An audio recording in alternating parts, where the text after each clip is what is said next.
Muy buenas. Buenas. Estamos en vivo, así que por favor, portarse bien.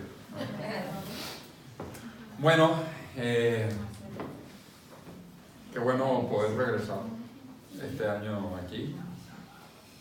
Así que, bueno, Marcelo me ha pedido que tengamos un tema especial, que no es especial por otra cosa, sino que, bueno, que queremos este primer mes, pues, un poco hablar sobre los temas que se van a hablar durante todo el año. Y bueno, me ha pedido que hablemos hoy sobre la paternidad espiritual.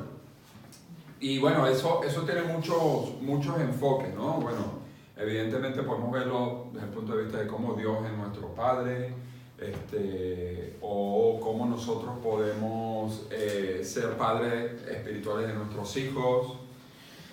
Pero yo hoy lo quiero enfocar desde un punto de vista de cómo nosotros podemos ser unos buenos líderes hacia nuestros liderados, si se puede decir así, ¿no?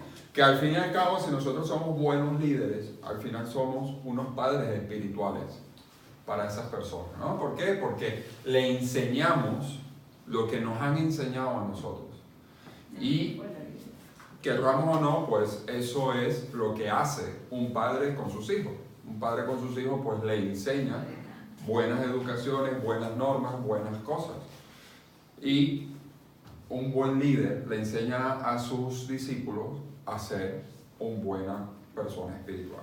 Y hay muchísimos ejemplos en la Biblia. Eso es, yo creo que desde el Génesis hasta el Apocalipsis hay muchísimas personas que son líderes de sus discípulos.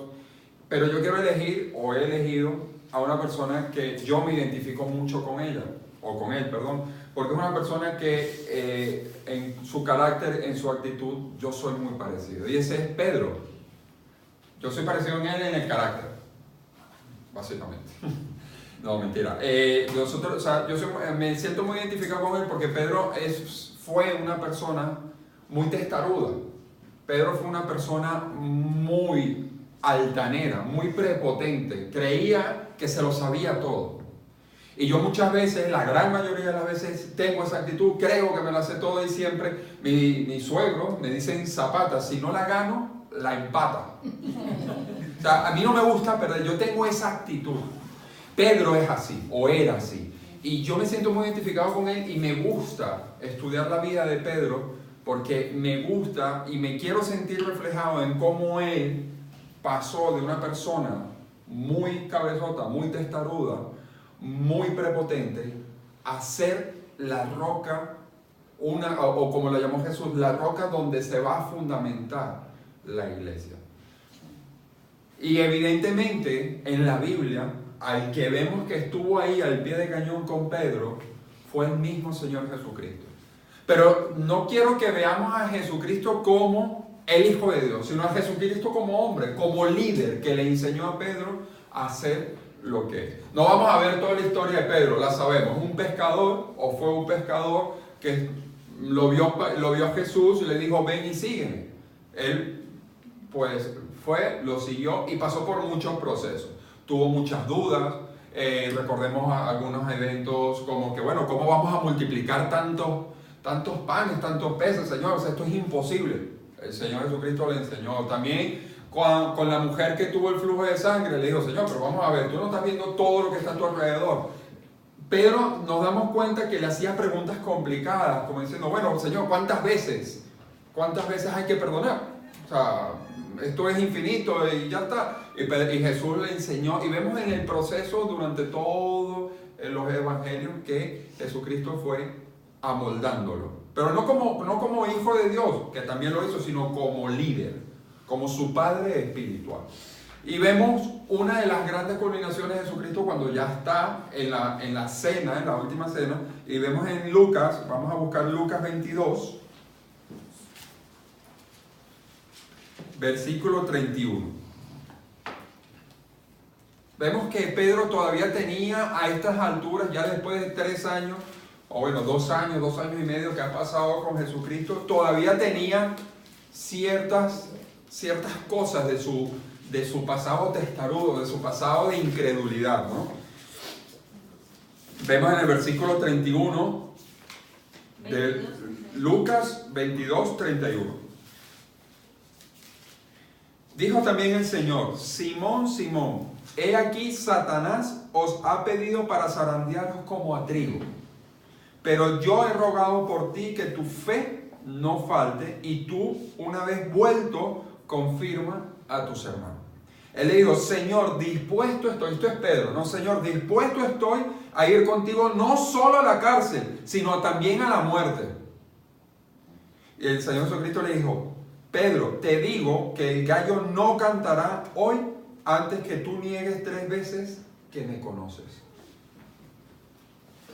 El Señor Jesucristo está diciendo, y aquí está hablando de 2 maneras, ¿no? Como hijo de Dios, sabía el futuro, sabía de que iba a pasar algo. También sabe lo que Satanás le ha pedido. Eso es algo que nada más él, como hijo de Dios, lo puede saber. Satanás ha pedido fastidiar, zarandear a Pedro. Sabemos que es zarandear, ¿no? Sabemos que el trigo, la única manera de que se recoja es tirando de él. Ahora hay maquinarias que hacen ese trabajo, pero lo que hay que hacer es zarandear el trigo para que caiga y lo recojan. Entonces, ¿qué es lo que quiere decir aquí el Señor Jesucristo? Que Satanás ha pedido zarandear para que caiga de su fe, para que caiga de estar del lado del Señor Jesucristo, del lado de Dios. Entonces vemos que aquí nos dice, bueno, mira, te ha pedido. Y el Señor Jesucristo, como buen líder, dice: he rogado por ti. Y esto es una de las primeras y más importantes cosas que nosotros como líderes debemos hacer con como padres espirituales hacia otra persona. Debemos estar constantemente en oración, rogándole a Dios por esa persona. El liderazgo no es solamente ser un ejemplo, que lo es. No es solamente estar en una actividad física de demostrar cuáles son las cosas correctas que hay que hacer delante de Dios. También hay un trasfondo espiritual que hay que hacer por Él, hay que orar por Él. Y sabemos que el Señor Jesucristo, sabemos que Jesucristo sabía, valga la redundancia, qué iba a pasar con Pedro. Y con todo eso, sabiendo que eso iba a pasar, pidió y rogó por él. Rogó para que ese proceso por el cual iba a pasar no vaya más allá de la negación. Porque lo que dice es: pero he rogado por ti de que tu fe no falte. Vas a caer, pero no te mantengas en el suelo. Es lo que Jesucristo como líder estaba pidiéndole a Dios por eso. Entonces vemos que aquí ocurren varias cosas, ¿no? En el versículo 32. Dice: he rogado por ti. Vemos que el liderazgo en la paternidad espiritual pasa por orar por nuestros hijos espirituales, por nuestros liderados, por nuestros discípulos. Y dice: que tu fe no falte, y tú, una vez vuelto, o sea, confirma que se va a levantar. Una vez vuelto, confirma a tus hermanos. Sabemos y hemos enseñado en otra oportunidad que cuando la Biblia dice confirmar a tus hermanos, es afirmar, es decirle a otras personas, a sus hermanos, todo lo que ha pasado. Confirma con tus hermanos lo que ha pasado. Afírmale a los demás lo que ha pasado. Vemos que Pedro le dice: no, eso no va a pasar. Lo vemos, ¿no? En el versículo 33, seguía con su actitud previa que lo conocemos. Dice: dispuesto estoy a ir contigo no solo a la cárcel, sino que hasta morir por ti.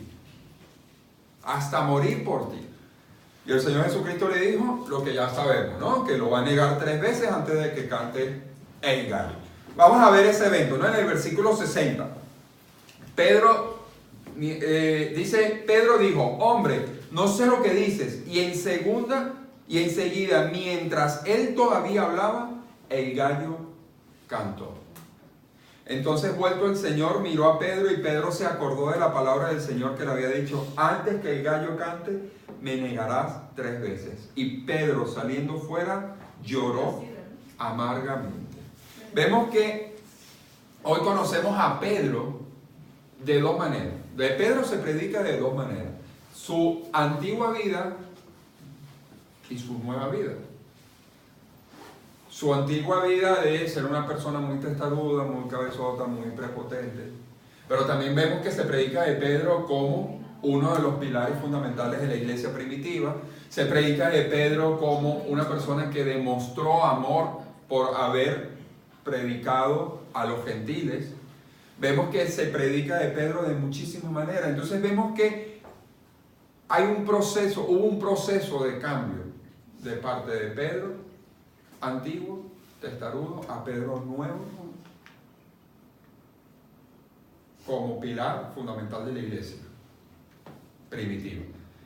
¿Qué pasó allí? ¿Cuál fue el proceso? ¿Cómo surge ese Pedro que conocemos hoy en día como un líder fundamental de la iglesia?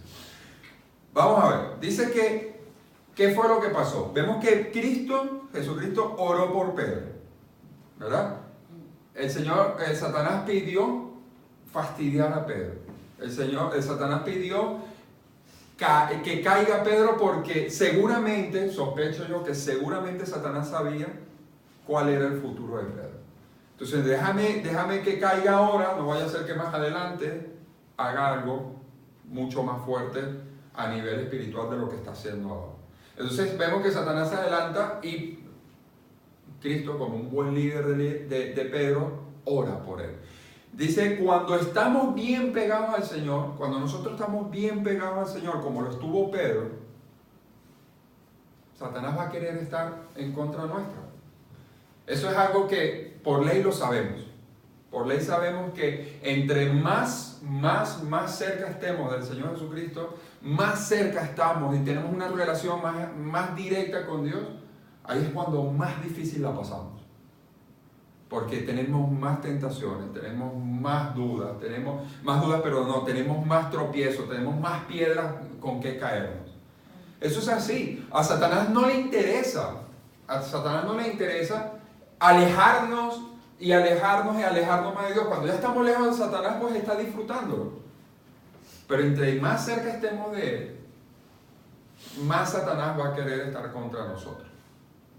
Entonces, nosotros como líderes espirituales, cuando hacemos a alguien discípulo, lo que tenemos que hacer es constantemente orar por él. Orar por él, porque la única manera, el arma más fuerte para poder ayudar a nuestros hijos espirituales es la oración. El Señor Jesucristo tuvo 3 años enseñándole a Pedro muchísimas cosas físicas, multiplicaciones, milagros, obras, palabras, predicaciones, muchísimas cosas le estuvo enseñando el Señor Jesucristo a Pedro. Pero en el momento más duro, más difícil, que es justamente antes de la negación, Jesucristo le dijo, he orado por ti, estoy orando por ti, para que una vez que caigas, no te mantengas caído, sino que te levantes. Leemos que Jesús intercedió por Pedro en oración. Vamos a buscar Juan 17:20.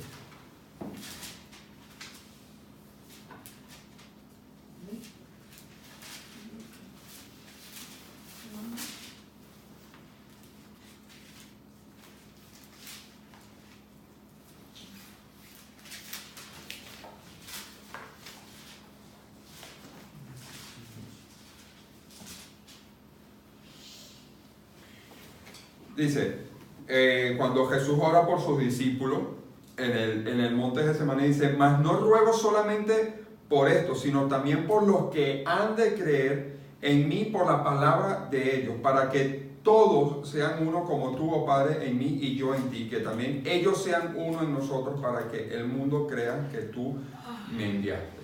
Vemos que Jesucristo ora por sus discípulos, ora por sus hijos espirituales. Es un ejemplo, ¿no? Vemos que dice, no ruego solamente por esto, sino también por los que han de creer en mí por la palabra de ellos. Ora constantemente por sus discípulos, por sus hijos espirituales. No vemos que como hijos, como discípulos vamos a caer. No sería verdad decir que cuando ayudamos a alguien, somos padres espirituales de alguien, lo vamos a hacer siempre perfecto. Jesucristo sí lo hizo perfecto, pero nosotros no lo vamos a hacer así. Entonces vamos a tener a personas que caigan en la tentación, que caigan en ese agujero, en ese tropiezo que es la vida.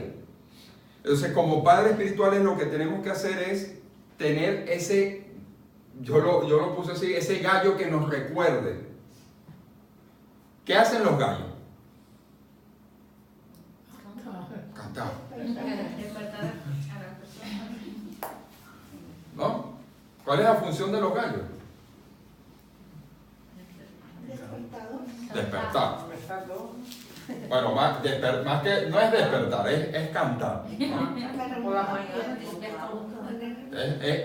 Más que cantar, más que despertar es cantar, ¿no? Lo que pasa es que evidentemente por el ruido pues despierta, y despierta 3 veces, ¿no? Porque canta 3 veces el gallo. Entonces yo puse aquí una cosa, mira, tenemos varias cosas buenas que decir de los gallos, ¿no? Se levantan bien temprano y cumplen con la tarea que fue encomendada. Pues su tarea es cantar. Y se levantan prontito, ¿no? Bien prontito. Lo hacen sin buscar alabanza. Nadie ve un gallo y después de cantar un gallo, nadie ve que se pone a decir gracias por su buen canto, ¿no? Lo hacen sin buscar nada. Despiertan a los dormilones. Y nunca se cansan de hacerlo. ¿Por qué? Al día siguiente lo vuelven a hacer. Todos los días lo vuelven a hacer. Todos nosotros debemos tener ese gallo que nos recuerde cuál es nuestro papel fundamental con Dios. Cuando cantó el gallo, dice el versículo 60 de Lucas que estamos leyendo, ¿qué hizo Pedro? Se acordó. Él estaba pasando un momento muy difícil. No quiere decir que ese momento haya echado a perder todo lo que anteriormente haya hecho. Es un momento difícil, estaba pasando por un momento muy angustioso, estaba preocupado por su vida. Estaba en un revuelto de donde Jesucristo estaba siendo castigado, estaba siendo juzgado, y evidentemente todo el mundo estaba en contra de él. Estaba en un círculo donde todo el mundo está en contra de él y diciendo, no, pero es que este es el que estaba con el Señor Jesucristo. ¿Cuál es lo primero que se nos pasa en la mente a nosotros en esos momentos? Que si reconoce, ¿qué le hacen? ¿Qué pensamos nosotros? ¿Qué hubiese pasado si Pedro reconoce a Jesucristo en ese momento? Que lo cogen y lo meten a donde está Jesucristo. Mira, lo que lo hagan hacer a este, háganselo a este también. Porque este fue seguidor. Nosotros si lo vemos como ser humano, lo que estuvo haciendo es proteger su vida. Él protegió su vida. Él tenía miedo de que lo iban a matar. Y bueno, la primera vez se lo dicen, la segunda vez dicen, pero vamos a ver, no es que me suena, él es el que estaba con Jesucristo. Él es el que estaba con él. Tuvo aún más miedo. Dice, ya no es uno, ya son 2 los que me están reconociendo. Ya si a este se lo negué, a este se lo recontraniego. Y hubo una tercera vez. Y pudo haber pasado 50 veces más, y 50 veces más Pedro seguramente lo hubiese negado. Pero seamos sinceros, como seres humanos, cada uno de nosotros hubiésemos probablemente haber hecho lo mismo. En esos momentos son muy pocos los que se mantuvieran en pie y con bastante brío y con bastante fortaleza hubiesen dicho, sí, yo fui seguidor de Jesucristo, estoy dispuesto a morir. Pero vamos a ver, Pedro no había dicho eso. ¿Cuál fue la respuesta de Pedro a Jesucristo? Estoy dispuesto a estar contigo no solo en la cárcel, sino también a la muerte. Minutos después, horas después, tuvo la oportunidad de estar dispuesto a la muerte y no lo hizo. Entonces, ¿qué hizo Jesucristo? Yo me imagino que le habrá echado una mirada como queriendo decir, te lo dije. Te dije que eso iba a pasar. Y inmediatamente, ¿qué pasó? Pedro lo recordó y empezó a recordar todo lo que Jesucristo le había dicho. Porque para hacer esto que hizo Pedro en el versículo 62, Pedro saliendo fuera lloró amargamente. La Biblia utiliza ese adjetivo, amargamente. Ya llorar es un sentimiento de tristeza, ¿cierto? Ya el hecho de que algo te produzca llanto es porque algo te está produciendo tristeza, ¿no? ¿Por qué lloramos? Porque algo triste, cuando lloramos de tristeza, porque algo triste nos está pasando, ¿no? Y dice, lloró amargamente, o sea, hay doble sentimiento, o sea, tristeza y amargura. Reconoció que cometió un error, reconoció que había hecho lo que Jesucristo le dijo que iba a pasar. Vemos muchísimo más adelante y busquemos, vamos a buscar Juan 21. Más adelante, cuando ya pasa todo el alboroto, ya murió Jesucristo, ascendió a los cielos y volvió a bajar y resucitó, en esos días en que se queda aquí en la tierra, vemos que tuvo un encuentro con Pedro. En el capítulo 21, versículo 15. Cuando hubieron comido, vamos a leer un poquito algo. A ver. En el versículo 1. Después de esto Jesús se manifestó otra vez a sus discípulos junto al mar de Tiberias y se manifestó de esta manera. Estaban juntos Simón Pedro, Tomás, llamado el Dídimo, Natanael, el de Caná de Galilea, los hijos de Zebedeo y otros dos de sus discípulos. Simón Pedro le dijo, voy a pescar. Ellos le dijeron, vamos, nosotros también vamos contigo. Fueron y entraron en una barca y aquella noche no pescaron nada. Cuando ya iba amaneciendo, se presentó Jesús en la playa, mas los discípulos no sabían que era Jesús. Y le dijo, hijitos, ¿tenéis algo de comer? Le respondieron, no. Él le dijo, echad la red a la derecha de la barca y hallaréis. Entonces la echaron y ya no la podían sacar por la gran cantidad de peces. Entonces aquel discípulo a quien Jesús amaba,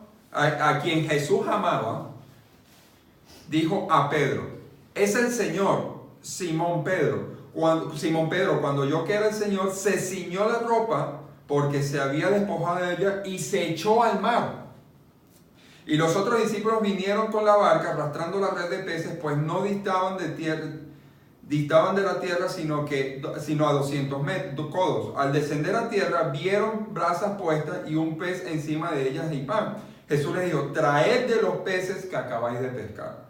Subió Simón Pedro y sacó la red a tierra llena de grandes peces, 153, y aun siendo tantos la red no se rompió. Les dijo Jesús, venid y comed. Y ninguno de los discípulos se atrevía a preguntarle, ¿tú quién eres?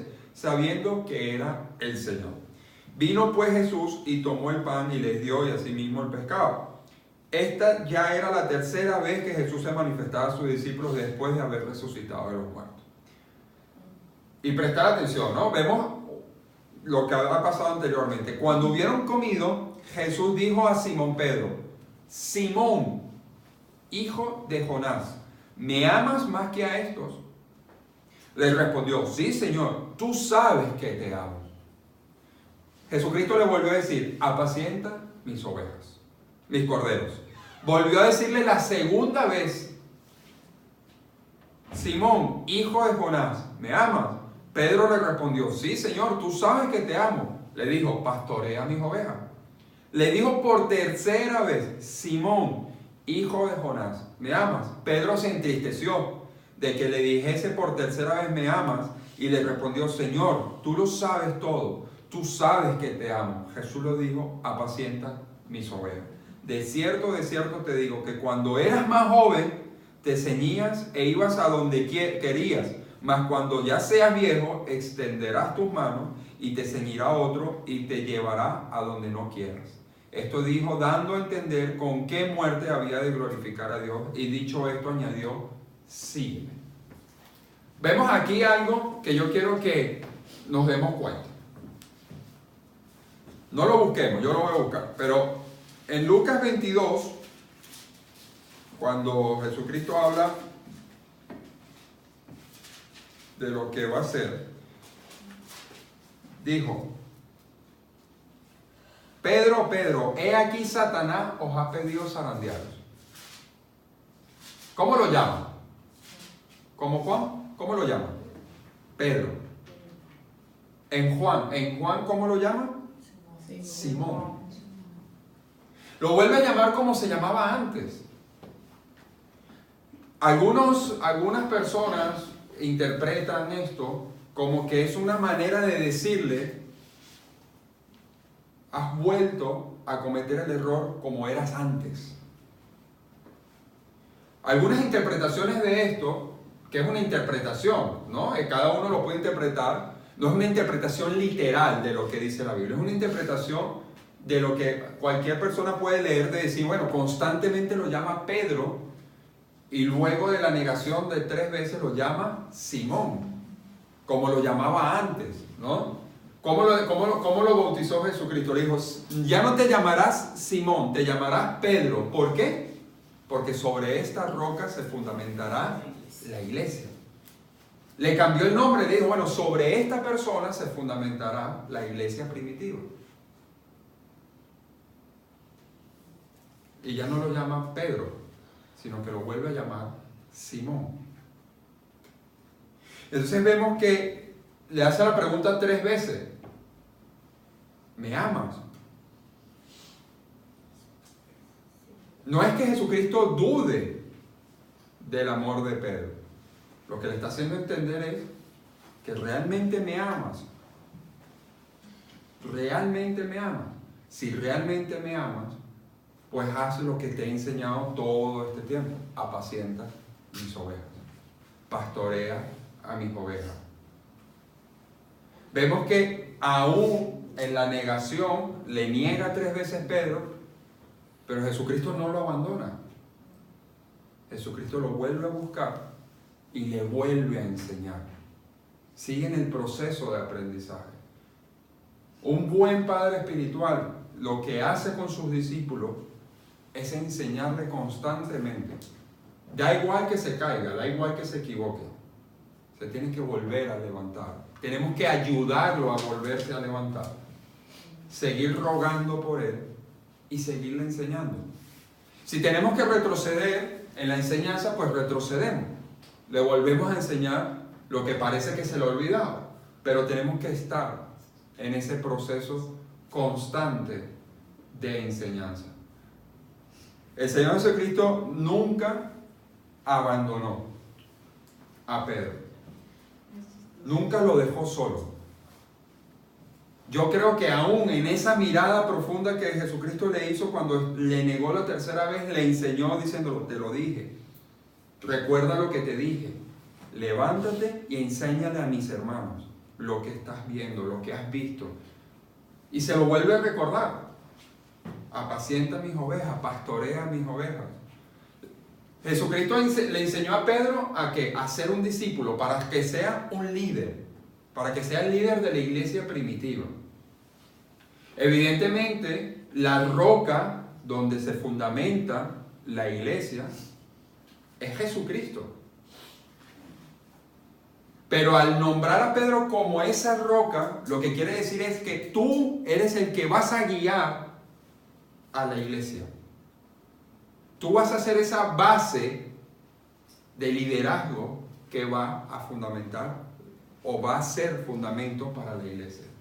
Evidentemente la roca principal de nuestra iglesia es Jesucristo. Porque si no, entonces nos iríamos a lo que creen los católicos, ¿no? Que la iglesia la fundamentó Pedro, que es el primer, para ellos es el primer papa, porque ellos se fundamentan en estos mismos hechos, que Jesucristo le delegó a Pedro ser la roca fundamental de la iglesia. Si creemos eso, creemos lo que creen los católicos. Evidentemente lo que queremos decir aquí es que Jesucristo le dejó a Pedro el trabajo de hacer los fundamentos básicos de la iglesia.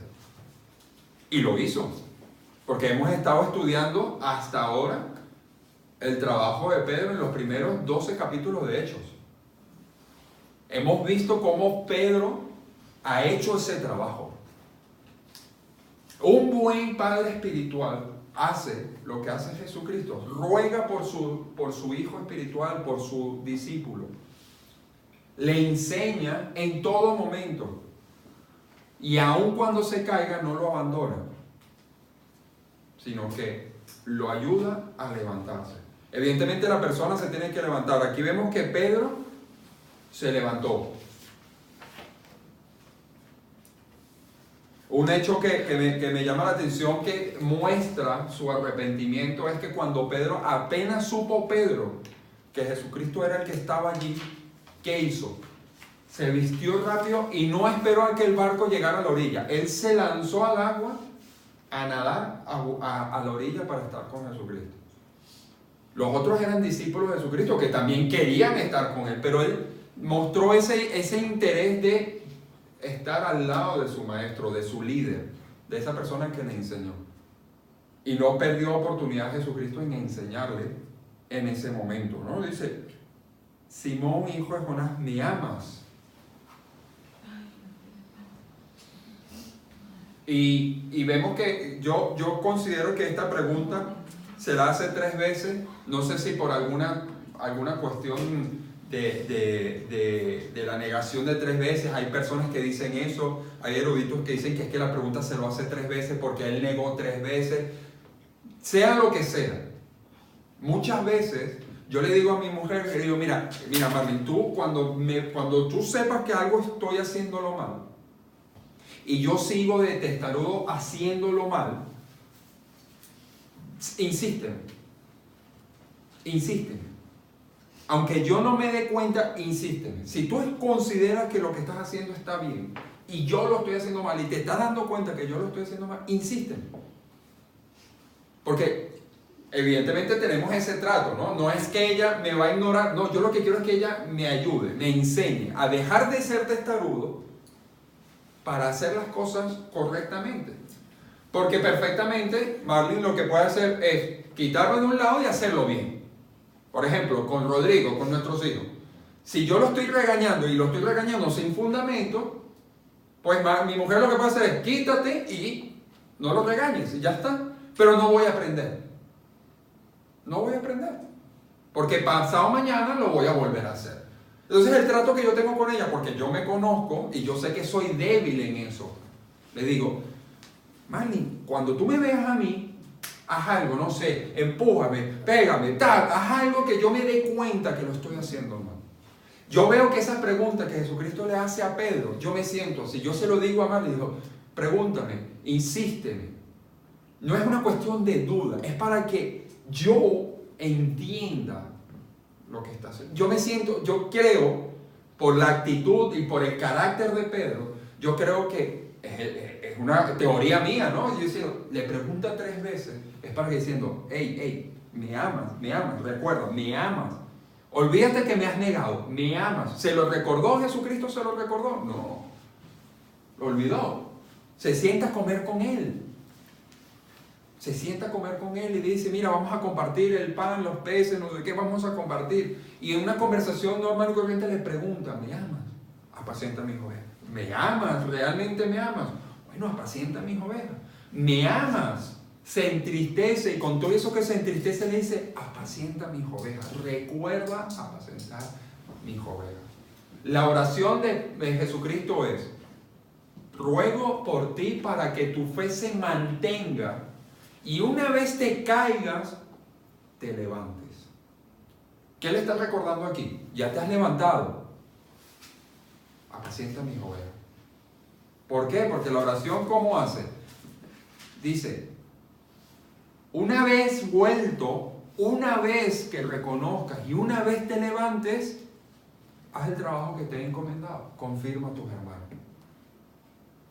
Y aquí se lo vuelve a recordar. Ya te has levantado, apacienta mis ovejas. Haz el trabajo que tenés que hacer. Nosotros como líderes, nuestro trabajo es enseñarle a nuestros hijos espirituales a ser imitadores de Cristo. Y eso es lo que nosotros tenemos que hacer. Ya te levantaste, bueno, sigue con tu trabajo. ¿Ok? ¿Qué es lo que se te olvidó hacer esto? Bueno, mira, te recuerdo que es así, así, así. Haz el trabajo que tienes que hacer. Por eso es que todos debemos tener siempre un líder en quien apoyarnos.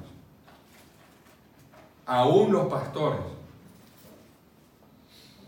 Es más los pastores. Porque ellos tenían un trabajo de muchos discípulos, de muchas personas.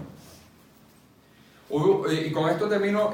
Hubo una época, muchas épocas, pero una particular en mi vida, de que, bueno, lo he contado varias veces, que yo estuve en la iglesia y yo he pasado por un proceso de doble vida, de estar en la universidad y en la iglesia. Iba a la universidad y salía de fiestas y estaba en la iglesia, y tenía esa doble vida, ¿no? Y el único,